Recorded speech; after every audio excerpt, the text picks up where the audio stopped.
This is the Fantasy Roadshow. We are live. We are live. Welcome into another episode of the Fantasy Roadshow. This episode is brought to you by Rule 1 Proteins. If you'd want to get some protein powder, go check out Rule 1. They get the best stuff. www.rule1proteins.com. You guys know the drill. My name is Truck. We are back at it, and I'm over here with Shane-O-Mac, your boys from the Fantasy Roadshow, and we're here to talk about Week 1. Shane, are you like Week 1 is here? Like we have football on Thursday, Friday, Saturday, Sunday, Monday, college football Saturday, but still great football. College football has been nuts. Like this has been crazy. So much to talk about, so little time. Shane, how are you doing, buddy? Good. I cannot believe we are at red light, green light episode already after a full off season. Like this was probably the staple of the show last year was this specific show, red light, green light. Absolutely. I think this is where we did our best work. I feel like this is where we provided some of the most value. And I'm so excited. The off season just kind of flew by to me. Yeah. Like I don't know about for you or if it just was so quick. So I'm happy we're here. Week 1 kickoff is going to be insane. It starts off with Thursday. Like what a way to start off these games. We got the Ravens and Chiefs, and then we got the Packers and Eagles. Like, Could you think of two better games to start the season? No. And what's crazy, I was reading, so that Packers-Eagles game is in Brazil. Of course. So, like, in case there's some weird breaking news or anything, you're not going to hear any news about that game on Twitter because Twitter is banned in Brazil. So there won't be anything that is talked about before, during that game at all on Twitter. So I saw a tweet. It was a picture of a VPN company just like in a pile of money, and they're like, "Hey, Brazil, thanks for banning Twitter because people are just using VPNs and getting around that hack." I'm sure there's ways around it, but that's hilarious. There's no Twitter in Brazil. So yeah, I'm sure we'll be, if you're watching the game, everything will be all right. But any pre-game, the newsbreakers, the Adam Schefter, the Ian Rappaport, those guys will be on top of it, I'm sure. So nothing to worry about there. But let's get into some news. A lot is going on around the NFL to prepare for Week 1. There's so much going on. Shane, what do you have on this roster of things to talk about? So let's just start with tomorrow night. I think everybody knows, but Hollywood Brown is out. Probably going to be out, I would guess, till Week 2 or Week 3. That hurts. That one hurts. I was really excited about Hollywood Brown this year, and now it's just pain. I feel pain. Yeah. I'm going to be very excited to watch in that game Xavier Worthy. For some reason, I just think, it's going to be interesting for him, an interesting game. I think so, too. I'm personally taking his over on 3.5 receptions. I was looking at some of the lines for tomorrow, and I get he's a rookie. I get it's his first NFL game, but without Hollywood Brown, Mahomes is going to need to go to him quite often. Mahomes usually has really good games against the Ravens if you look into his previous years, so I'm excited for that. I am going to be excited to see how often he throws Worthy the ball. But it's just interesting. I thought 3.5. I'm like, I'll take the over on that. Yeah, that does look good. We've got some bad news. If you drafted Kyle Pitts today, he's got sitting out of practice with a hamstring injury. Once again, we want to make Kyle Pitts a thing. Are we foolish? Are we foolish for being in on Kyle Pitts again? Yeah. Like this year I was just all of my poker chips just pushing in. I'm like, Pitts is the guy. Like he not like one of our top he's our top dynasty tight end with the addition of Kirk Cousins and with Penix behind him. But Kyle Pitts, it's just like it's one of these players that has so much potential, but is he ever going to reach it? You know what I mean? Because now with this hamstring injury, this could linger for like 5 to 6 weeks. Yeah, friend of the show, Dr. Jesse Moore said, he's at high risk for re-injury over the next 6 weeks. So that's not like just, okay, maybe comes back and plays week 2 to be okay. That is, we saw it last year with Cooper Kupp, had the same thing going into week 1. That's very true. And he re-injured and he was out for a while. So this could be a devastating blow for Pitts managers. So Well, I'm hoping for a quick recovery and no re-injury. So I'm going to put that out into the universe, and hopefully the universe responds with positive reinforcement for Kyle Pitts. So, Yep. And then we saw for you and I in the Football Guys League that we are in, good news, Jamar Chase was back in uniform practicing on the field today, which makes you think he is contract or no contract. He will be playing on Sunday. Now, if you've been listening to the podcast, you know for sure we've talked about this many times. Coles just has not been worried since day one of this entire news coming out. And I am over here sweating. I am texting him every day. I'm like, hey, 72 hours left on the clock for him to get signed. 48 hours left for him to get a contract. Hey, oh my God. I texted him today that he's at practice ready to go. And he's like, I told you, bro. And I'm like, that's the easiest. Yeah, you were right. I could ever say is like, I'm so happy Jamar Chase is practicing. Does this guarantee that he's going to play week one? No, but it's a good sign for things to come. I'm kind of expecting, I would place a bet on it. I think the news of his contract is going to come tomorrow morning. Well, actually, this episode will be released around noon, so I'm hoping the news is already out. But I did hear some people talk about, with him not participating in practice thus far, or do they really go out there and give him a full workload even if he gets signed on Thursday? You know what I mean? Or is he used sparingly? It's not something like I have Jamar Chase in a lot of leagues, probably too many leagues. I am if he's starting or if he's in the game, he's in my lineup. I'm not going to miss out on any of that. But what do you think there? Yeah, I think so. Even just 3/4 or even if it's 70% of the snaps, he's got a New England defense that's not very good. Well, that's the other thing. The team doesn't necessarily need him. Yeah. I mean, you can win with T. Higgins and your tandem running backs that we're going to talk about eventually. I don't know. I just don't. As an organization, it's probably not smart to just full go Jamar Chase. Yeah, but you're right. I don't think I don't see myself sitting him in any league. I've got him in. So no, I mean you draft him in the first round. There's a lot of guys that we'll talk about today where it's just like, hey, they're in your lineup. You got to, even with a bad matchup, you're playing them. You're not considering them sitting them. So then you'll appreciate this news. Will I? The Cardinals offensive coordinator labeled James Conner his bell cow running back for the team. So say it one more time, Shane. Say it one more time for me. Bell cow. Yeah, that's right. Yeah, James Conner, my guy this year. Yep.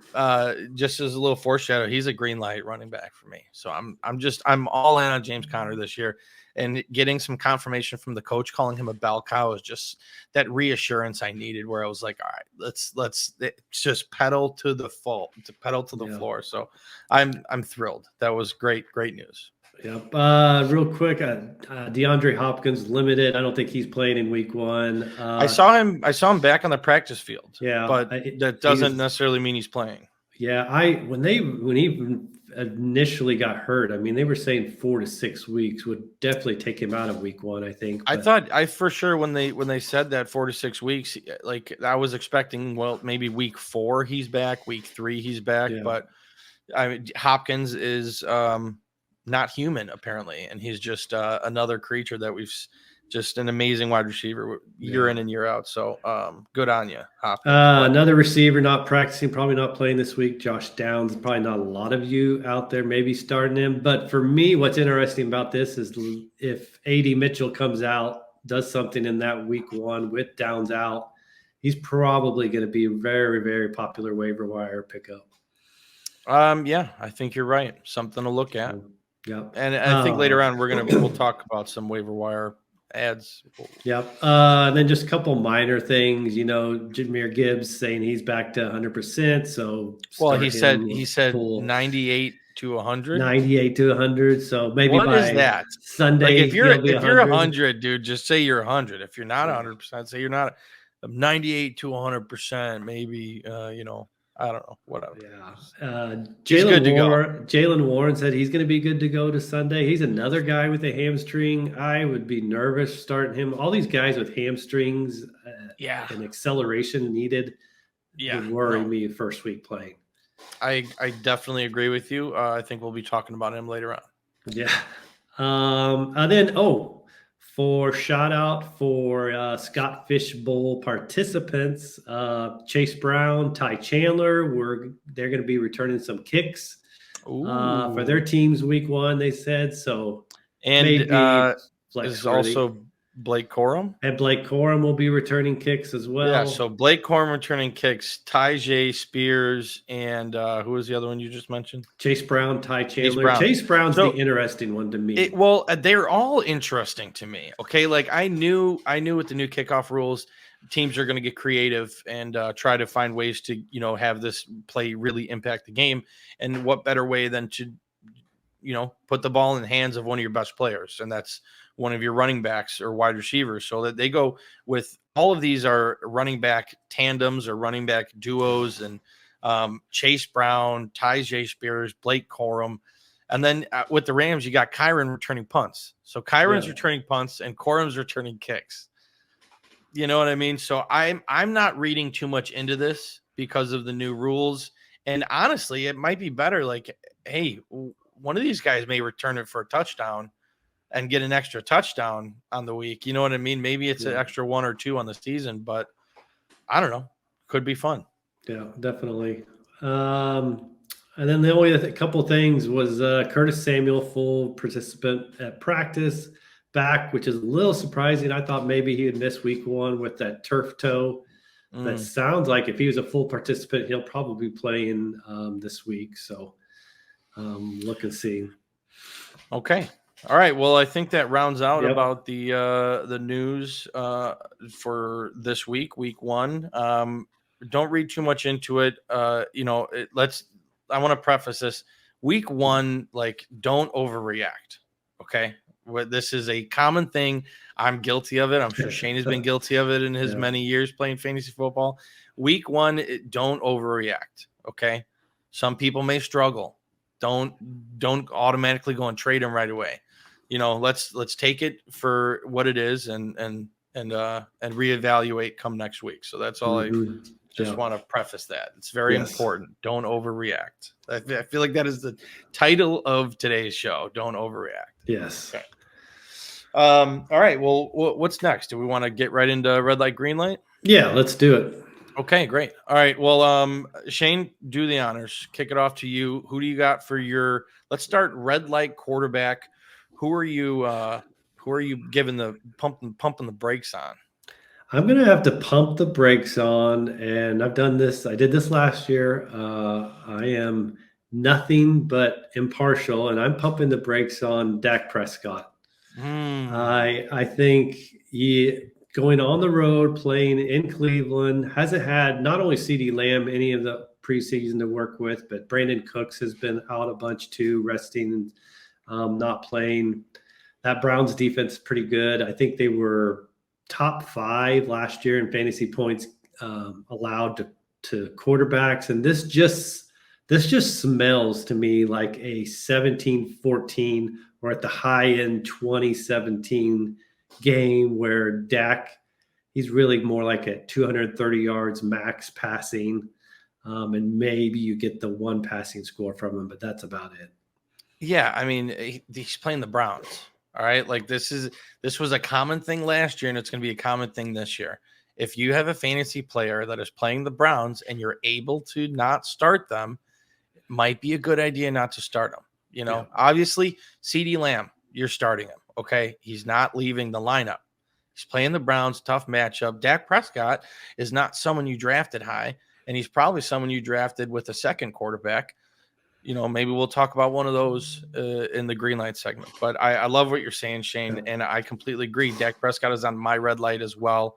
I am not starting Dak Prescott. I don't have him personally, and I'm happy I don't have him at this point in the season. But, brighter days ahead for Dak Prescott, right? Yeah, I didn't really, honestly, in all of my leagues, I did not end up with him on a league. And I think it's because a lot of that, if I waited a little while, I was taking people like Caleb Williams, Jayden Daniels at some point over Dak, and I just didn't end up with any Dak shares. I mean, that's surprising coming from a Cowboys fan. I'll tell you that right now. It's a little surprising. I know. I got a lot of Caleb. I'm not passing up Caleb, but yeah. I hear what you're saying. There's more upside in some of these newer, shiny quarterbacks. And, this is a year for Dak, though. He he could be hitting the free agency market. He's got to really put some good tape on himself and really impress some teams out there. So he may end up getting a big bag at the end of the season.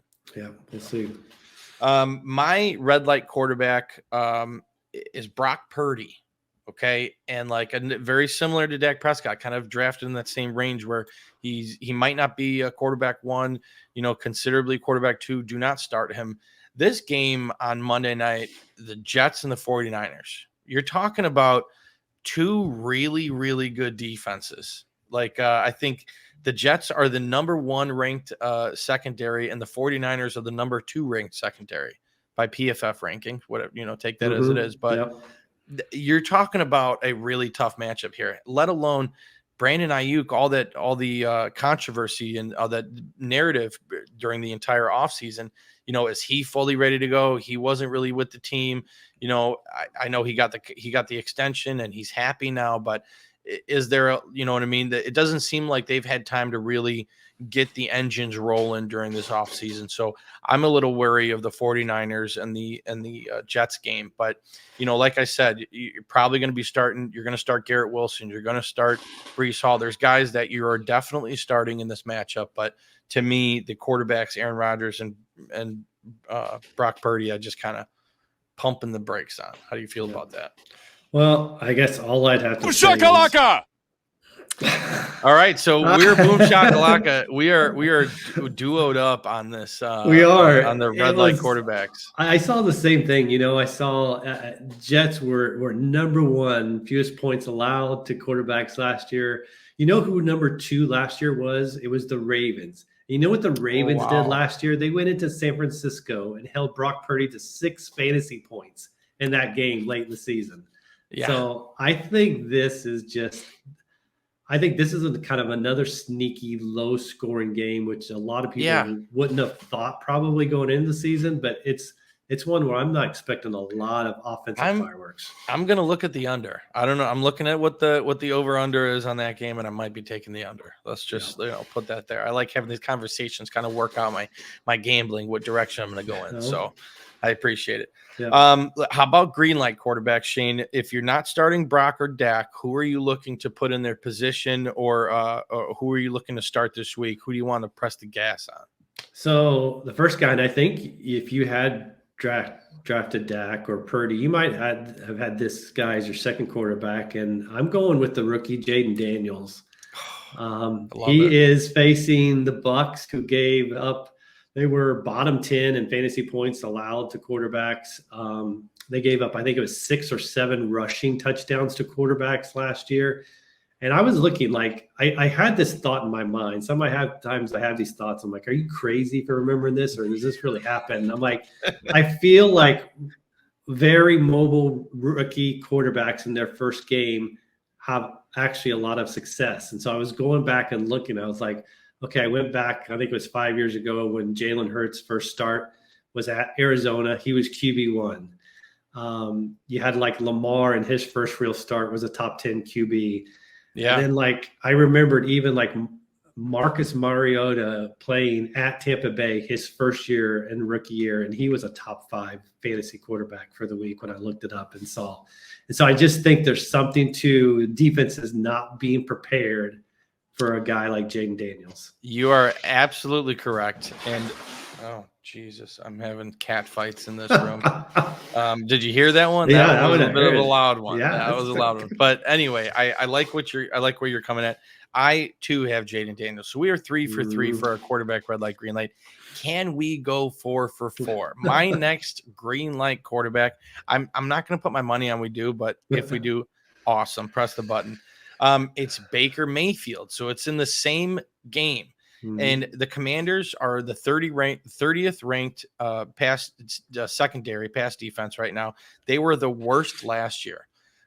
Terrible. So this game, I love Jayden and I love Baker. Cool thing about Baker, he might be sitting on your waiver wire right now. Yeah. So if you didn't draft 2 quarterbacks, you got one. He's got a bad matchup this week, like maybe Dak or Brock. hey, maybe sit him and pick up Baker Mayfield. I really think Baker's going to come out, and it's kind of be a kind of quarterback duel. I think both are going to be really good fantasy quarterbacks this week. Both defenses are pretty bad. So I think that kind of, puts 2 and 2 together. I'm really excited for Baker and Jayden. Is that a boom shakalaka? Are we 4 for 4, Shane? We're not 4 for 4, but I like the call. I mean, I think people forget, last year, Baker was a top 10 fantasy quarterback. Yeah, say it again. Top 10 people. Top 10 people. I mean, how many quarterbacks got injured last year? Preface that, but still a top 10 quarterback. But still a top 10. And I think you could argue he now has a better wide receiver 3 in Jalen McMillan from what all the preseason camp reports are saying, that he is tearing it up.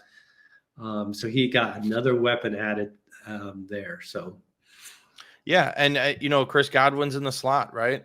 He's going to be let's just say that. Let's not talk about his weapons too much and spoil things. Anyway, I think that covers the quarterbacks. Are you good to move on? I've got one more. My second guy, real quick. Okay. And I think this is going to be a great fantasy bonanza game if you've got guys to play in them. I'm going Matt Stafford playing against the Lions. Last year in that playoff game in January, he threw for over 350 yards, 2 touchdowns.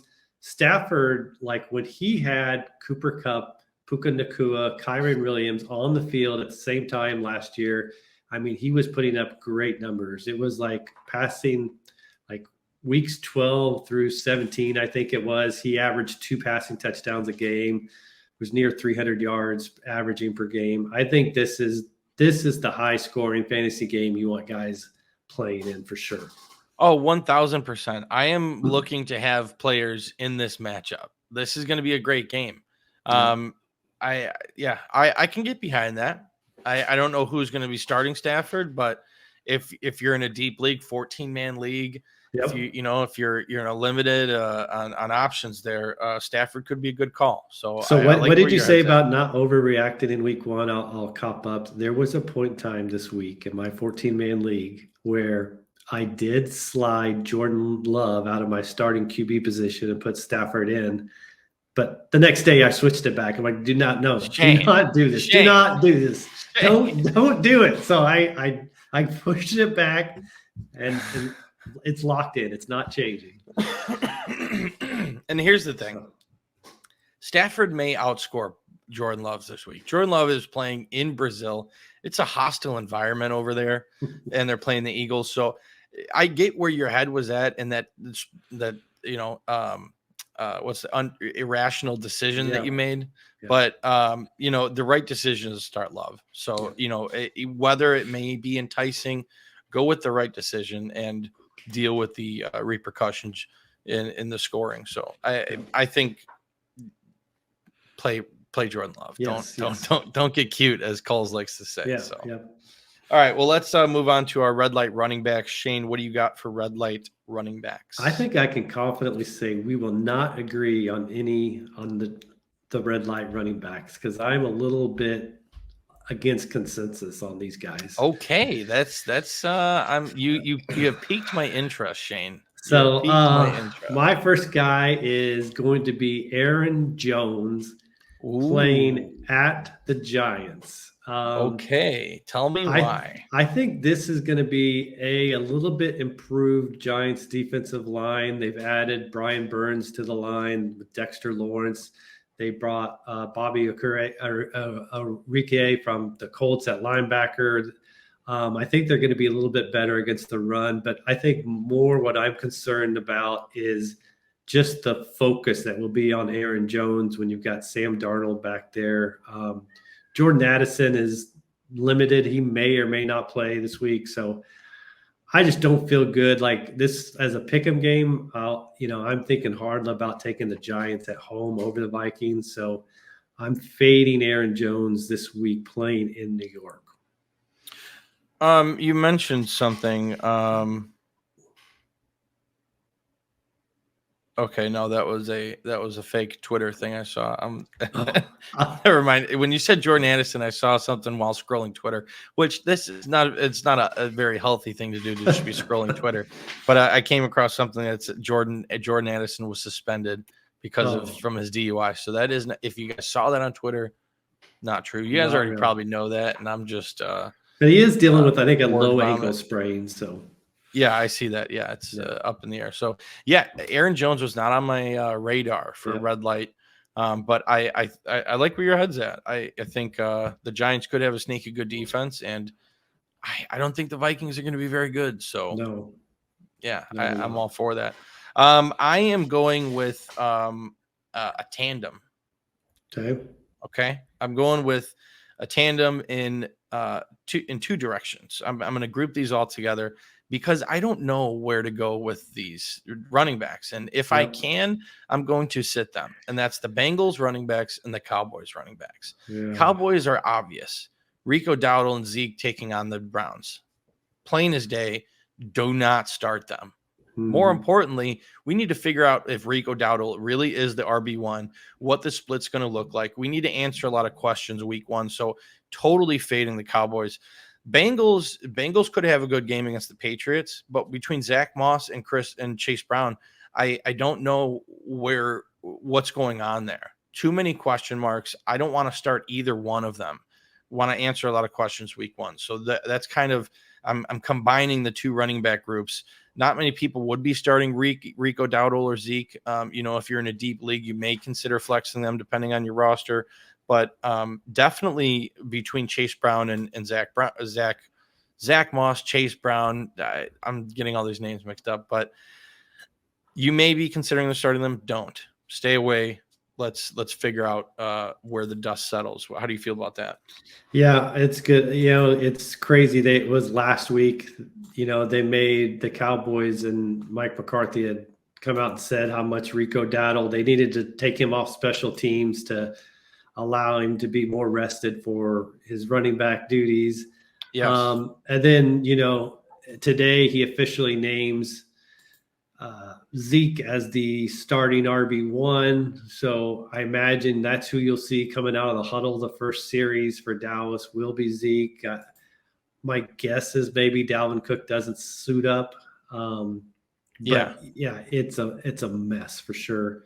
And check your waiver wire. Rico Dowdle may be on your waiver wire. Okay. Like I'm in a league and they limit you. You can only roster 5 running backs. It's the only limited position in fantasy in this league. And I hate it every year. It makes me want to quit this league because you can only have 5 running backs. So the way I drafted, I didn't get a chance to go as deep as Rico Dowdle, and he's on the waiver wire. And I'm just like, he shouldn't be there. You know what I mean? So double check your league, see if Rico Dowdle is on the waiver wire. Definitely deserves not to be on the waiver wire. No. So just want he's the most talented of the backfield for sure, the most big play potential, but for some reason they're going to still trot out at different times Zeke and give him his touches. But yeah, I agree. Also in the Bengals, it's kind of the same situation I had for my red light second one, and that was the Titans backfield, Spears and Pollard. Yeah. I'm really struggling. I think Pollard should be the guy there, but I'm struggling. Or how much third down is he going to work? Is he going to get? This should be a better Bears defense that they're trying out there this year for sure. A little bit tougher against the run on the road. What does that game script look like if they get down and Caleb and that offense starts putting up points? Is it now more Spears than Pollard? A lot of people probably drafted Pollard maybe as an RB2 if they waited on running back for a while in drafts. But definitely. I would probably try to sit him, if I could at some point, this week, whether that's if you had maybe like some lower options, like I'd probably even, go a Jerome Ford or a Chuba Hubbard over Pollard, just given the uncertainty. Yeah, no, you're absolutely right. It's these ambiguous backfields. Try to figure out a better option for this week because we really don't know what direction it's going to lean. It could go either way. So Yeah, you're right. I should have put them on my red light list because they're taking on the Bears, and the Bears defense is top tier. So, I love that. I love that. Another guy that I have on my red light list, it's kind of an obvious one, is Jaylen Warren. We talked about it earlier. He may be active in the game. He may be starting in the game, or considerable. He's a 50-50 split with Najee, but don't even consider starting him. Obviously, with the hamstring issue, go elsewhere. So make sure he is on your bench for now. Yep. He said he's going to play, but the hamstring, that could pop or strain at any point in time. Yeah. And watch out for Cordell Patterson, because he's going to get some snaps. Arthur Smith. All the Najee Harris owners are just going to be pulling their hair out when they get near the goal line and they put in Cordell Patterson. Yeah, I saw even not even Cordell Patterson or the running game, but like I was on Twitter, the NFL futures, the future bets are very popular right now because of kickoff, and people are posting tickets of like, all right, this receiver is going to hit 1,000, this receiver is going to hit 1,000. It's like 6 of them, and they're like, who sells this? And it had George Pickens on there, and I was just going to put 2 words: is Arthur Smith is just going to destroy this Steelers. I'm not excited about it. I don't think I have any Steelers on any fantasy teams. No. Maybe 1 or 2 Freiermuths, but other than that, I'm really worried about this season for the Steelers. So all right. Do you have any other red light running backs, Shane? Nope, that's all I've got for the running backs. Okay, let's highlight some green light running backs, some guys we really like. I'll talk about one that I mentioned earlier, my guy, James Conner. I love James Conner this week. 20 fantasy points per game at the end of the year last year, and 4 out of his last 5 games. The guy is a bell cow running back. He gets the job done. This offense should be improved. I'm all in on James Conner. He is definitely in my starting lineup, whether it's the flex or RB2 spot. I'm looking somewhere to fit him in. So James Conner all day. Who you got, Shane?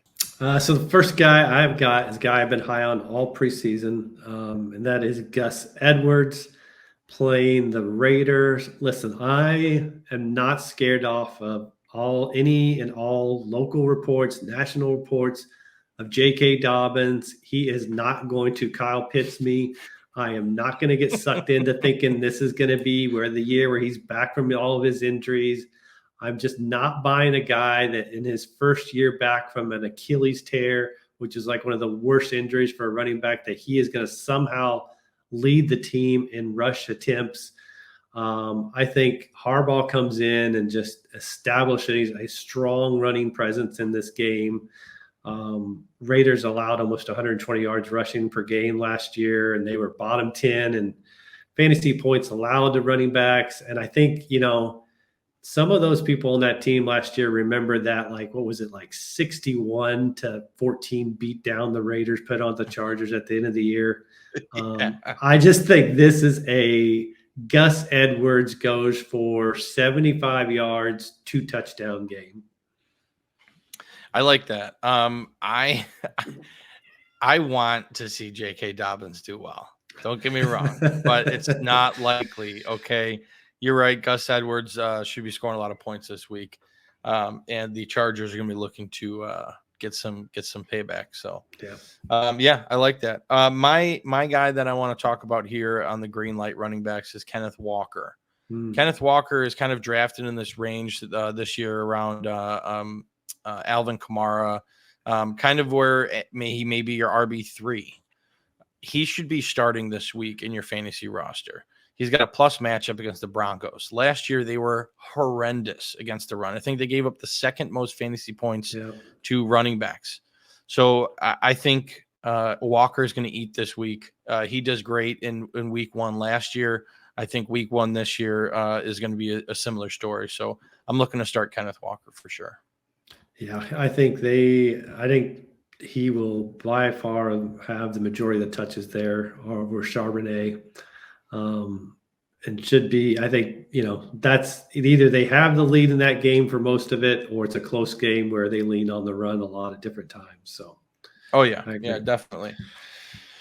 All right. Do you got any more? My other guy I want to mention, lower drafted guy, probably might play him instead of some other guys, is Raheem Mostert. And I don't have any great stats to throw at this like most of my guys of defensive plays. It's just as simple as I would imagine this is one of the higher over-under games of the week. The Dolphins and the Jags. I think the Dolphins score a lot of points, and I think they are down.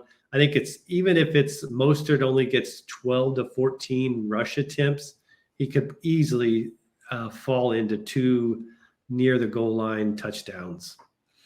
2, he could fall into 3. Yeah, and with how often he scored last year, Coach loves him. Okay, yeah. Absolutely loves him, even from their tenure in the 49ers. Raheem Mostert isn't going anywhere. He's probably one of the better values in drafts, period, of where he's being drafted. And Raheem Mostert, everyone's excited for A-Chain. Everyone's excited for, to see what he can do. But don't forget about Raheem Mostert, because he is still going to be the guy over there in Miami. So I'm expecting some big numbers from Mostert.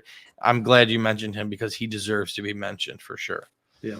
And then I'm talking about Jerome Ford too. I feel like Jerome Ford going against the Cowboys, your Cowboys.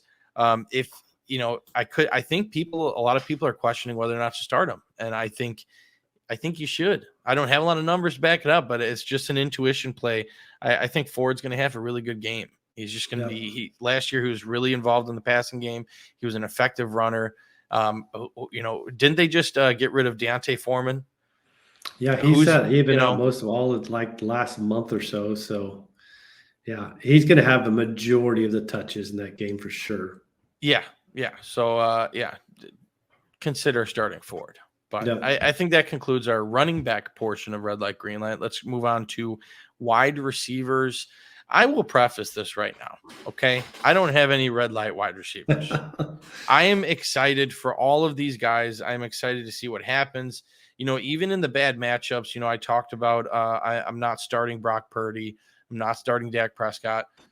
I'm still starting CD Lamb. I'm still starting Brandon Ayuk. I'm still starting Deebo Samuel. There's, I want to see all these wide receivers. Like, obviously there's some, Keon Coleman, not going to be starting Keon Coleman with, I want to see how this Bills wide receiver room shakes out with Curtis Samuel coming back, Khalil Shakir, how involved is Kincaid? There's guys lower on the end, like, Courtland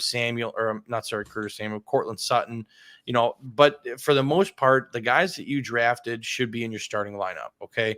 This whole segment is not to be meant to be like, hey, maybe you should start these guys instead of your studs. No, start your studs. They deserve to be in your lineup. And most of the guys that are in your lineup as wide receivers should be staying in there. So my portion of this is don't get cute, start your guys. I'm excited for all of them. That's what I got. Yeah, the only guy I was like you, that was hard to come up with, like, same thing. Like, you don't love the matchup for Brandon Ayuk if he's going to be shadowed by Sauce Gardner, but you just cannot bench him. One play can make all the difference.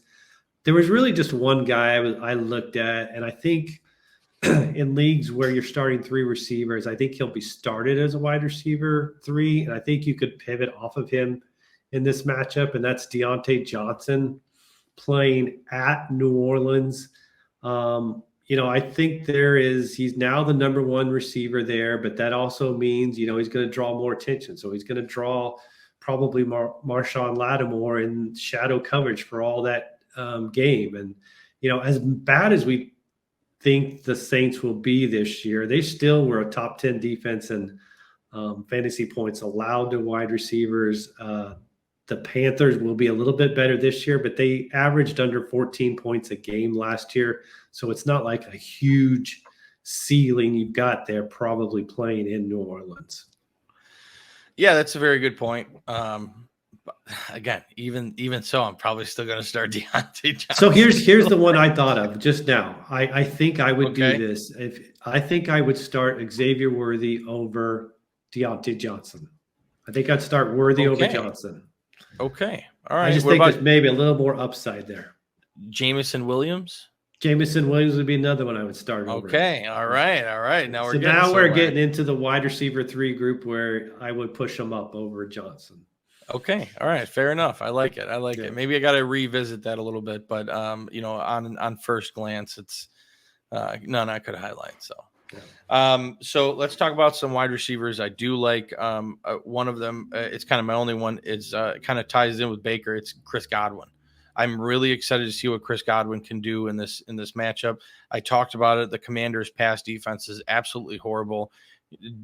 Chris Godwin is now in the slot, as we've mentioned numerous times, and this is kind of where he excels. So I'm excited to see how much he can excel in this offense in a kind of a revamped position for him in the slot. So that is my wide receiver start of the week is Chris Godwin. Yeah, I had Godwin too for the same reason. Commanders so bad against receivers. Back in the slot where he averaged, I think it was like 1 point something points more a game in fantasy in the slot than outside. So yeah, I think he is. I think he'll prove to be probably one of the better values where he was going to drafts this year. Yeah, definitely. All right. So let's move on to tight ends. I got a red light tight end, and it's your guy, Fergie. It's Jake Ferguson. And again, it just kind of ties in with the Browns. Browns defense is really, really good. They were almost one of the, I think, top three against tight ends. They allowed 3.8 receptions per game and fewer than 40 yards to tight ends. Tough team to go against if you're a tight end. Jake Ferguson, he's a common late tight end that if you waited, you didn't get the top six, you didn't get, Evan Ingram, and you got Jake Ferguson. Well, hopefully you got somebody else to put in there for you, because I don't know about Ferguson really putting up points this week. So I'm a little worried about Fergie.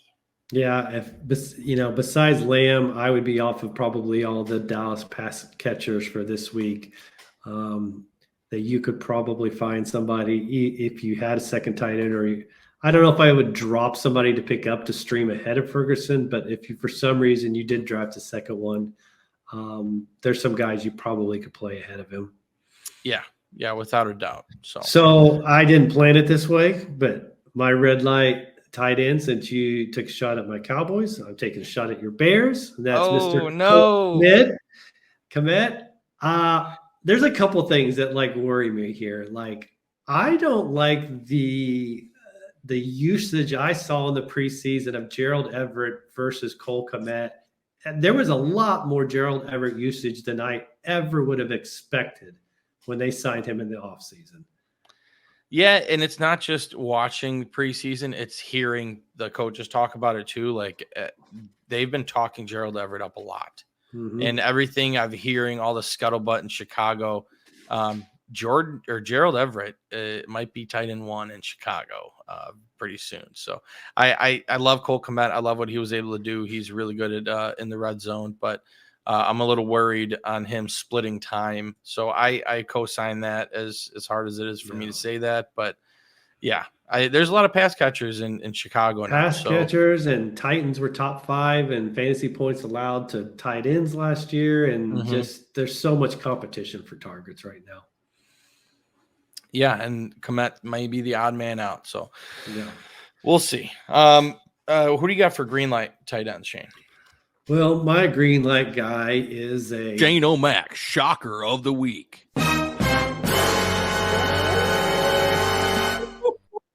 Ooh, okay. If by some chance you have a free roster spot and you have Ferguson as your tight end one, okay, this is a guy I would pick up and start for this week alone over a guy like Ferguson even. And that is Zach Ertz playing against the Tampa Bay Bucks. I think a couple things, we saw this last year in Arizona. While he was healthy, he was productive. 3 out of his first 4 games, he was a top 12 tight end. I think you've got the Bucks defense, who are bottom 3 in fantasy points allowed to tight ends last year. They didn't get any better with the losses they had on defense this year, I don't think.